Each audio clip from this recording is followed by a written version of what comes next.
In the final hours of Nazi Germany, Adolf Hitler named an unlikely successor, Grand Admiral Karl Dönitz. For 20 critical days in May 1945, a naval officer, not a general or party official, held the highest office in a defeated regime, navigating surrender as millions fled the advancing front. Karl Dönitz was born on September 16, 1891 in Grönau, a quiet district near Berlin. His family belonged to Germany's growing middle class, and like many young men of the era, he chose a military career path. In April 1910, he entered the Imperial German Navy, a force still expanding its reach under Kaiser Wilhelm II. Dönitz completed officer training and soon received his first major assignment aboard the light cruiser SMS Breslau, then stationed in the Mediterranean. By 1914, when the First World War began, the Breslau and its partnership Goeben were already at sea.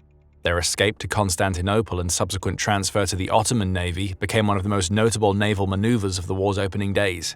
For Dönitz, this period offered experience in high-pressure operations and complex diplomacy. But his real shift came in 1916, when he transferred to Germany's growing U-boat service, a branch that demanded technical skill and absolute composure. In January 1918, Dönitz received command of UB-68, a coastal submarine operating in the Mediterranean. His time as a commander was short but intense. On October 4, 1918, after mechanical failures left the boat unable to dive, UB-68 was forced to surface under fire from British warships. Dönitz ordered his crew to abandon ship before the submarine sank. He was taken prisoner and spent the rest of the war in a British POW camp. During this period, he wrote detailed notes on submarine tactics, early ideas that would later influence the concepts he introduced in the next war. Released in July 1919, Dönitz returned to a shattered Germany.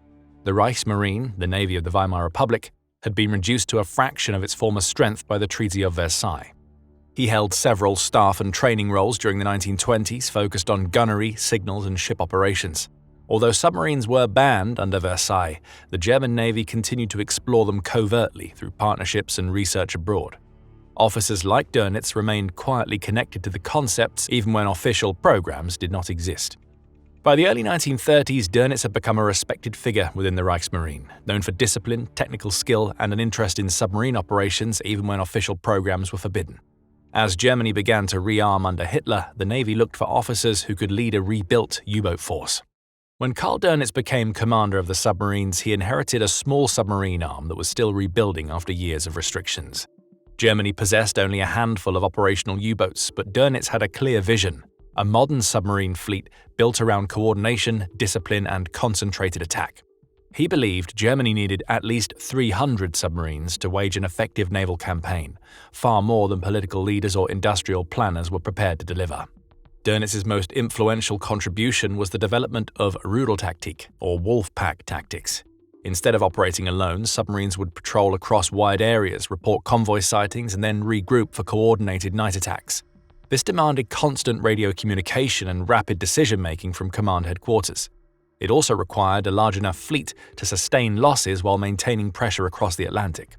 Dönitz built his doctrine around speed, surprise, and centralized control, principles that later defined the first years of the Battle of the Atlantic. When war began on September 1, 1939, Germany had only 57 U-boats, with fewer than half ready for long-range operations. Despite the limited numbers, early successes gave Dönitz influence within the naval leadership. U-boat crews operated from traditional bases in Wilhelmshaven, Kiel, and Helgoland. But the fall of France in June 1940 transformed the campaign. German forces captured Atlantic ports such as Lorient, Brest, La Rochelle, and Saint-Nazaire, allowing U-boats to reach the open ocean within hours instead of days. These bases became central to the U-boat war, protected by reinforced submarine pens built to withstand bombing. Dönitz rose quickly through the ranks. He became Rear Admiral in 1939, Vice Admiral in 1940, and Admiral in 1942. In January 1943, after disagreements between Hitler and the long-serving naval commander Erich Raeder, Dönitz replaced him as Commander-in-Chief of the Kriegsmarine. The appointment reflected both Hitler's trust in him and the growing importance Hitler placed on submarine warfare. By 1941 and 42, the U-boat arm reached what crews called the happy time, when convoys lacked adequate escort protection, but the situation changed rapidly in 1943. Advances in Allied radar systems, the breaking of German naval codes, improved air patrols, and new escort carriers dramatically increased losses. Germany lost more than 70 U-boats in May 1943 alone, a level of attrition that forced Dönitz to withdraw many boats from the North Atlantic. Despite these setbacks, Dönitz maintained a close relationship with Hitler, often briefing him directly. He became one of the few senior officers who retained the Führer's confidence in the final years of the conflict. His loyalty and measured communication style stood in sharp contrast to the internal rivalries that marked much of the Nazi leadership. Although Dönitz later presented himself as a non-political naval officer, his wartime record shows clear alignment with Nazi ideology. Several senior officers described him as strongly loyal to Hitler and supportive of National Socialism, and he encouraged these views within the Kriegsmarine. Dönitz joined the Nazi Party in February 1944 and received the Golden Party badge later that year. His speeches included explicit anti-Semitic language. He also blamed foreign decisions on what he called international Jewish capital. After 1945, Dönitz denied political involvement and stated he had no knowledge of the persecution of Jews, but his public statements during the war reflect firm ideological commitment. In the final days of April 1945, the Third Reich stood on the edge of collapse. Soviet forces surrounded Berlin. Allied troops pressed in from the west, and German command structures were breaking down.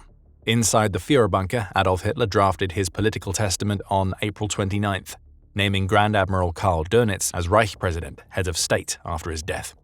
Hitler chose him over senior party figures for reasons that reflected the final state of the regime. Dönitz had remained loyal, avoided internal disputes, and maintained one of the few military structures still functioning as Germany collapsed. On April 30th, 1945, Hitler died in Berlin. The news reached Dönitz that evening at Plön on the Baltic coast. His first reaction was disbelief, but once the message was confirmed, he acted quickly. He moved his headquarters north to the Naval Academy at Moorvik, near Flensburg, where he could operate under the protection of remaining naval units. There he formed the short-lived Flensburg government, appointing Count Lutz Graf Schwerin von Krosigk as leading minister. Though nominally a government, it controlled almost no real territory and operated under constant Allied observation. Dönitz faced an impossible task: manage the final defeat of Germany while trying to protect millions of civilians and soldiers still in the east. His overriding objective during these 20 days was to facilitate the movement of German refugees and troops westward to surrender to the British or Americans rather than fall into Soviet hands. On May 4, 1945, Dönitz authorized the partial surrender of German forces in northwest Germany, Denmark, and the Netherlands, but this did not end the war. Full capitulation required coordinated action across all fronts, and Allied commanders made clear that only an unconditional surrender would be accepted. On May 7th, German representatives led by General Alfred Jodl signed the surrender document at Reims, agreeing that all German forces would cease operations on May 8, 1945.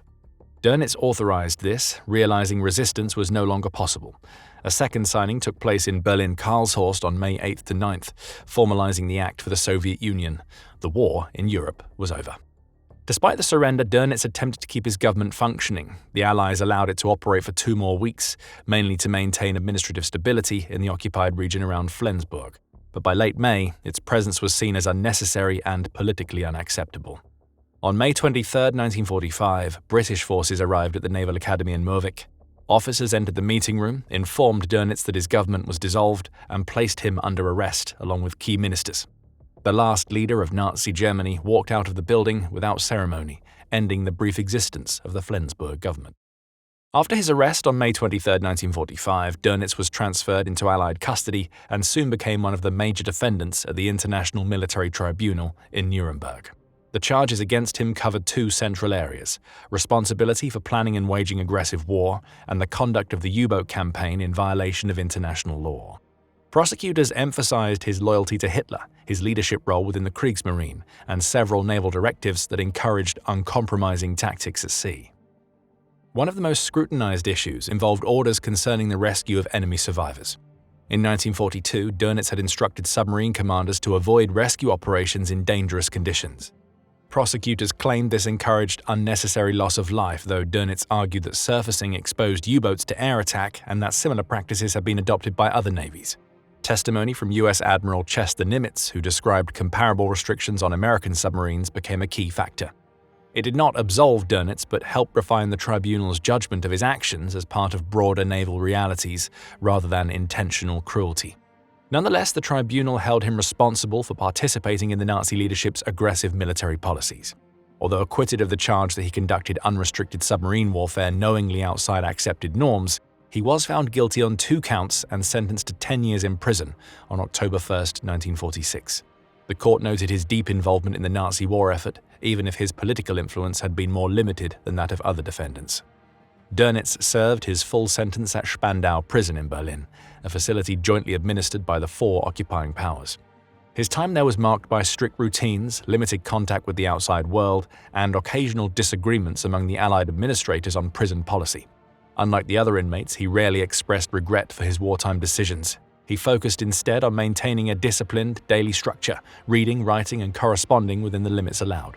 Upon his release on October 1, 1956, Dönitz settled in Almüller, a quiet town in Schleswig-Holstein.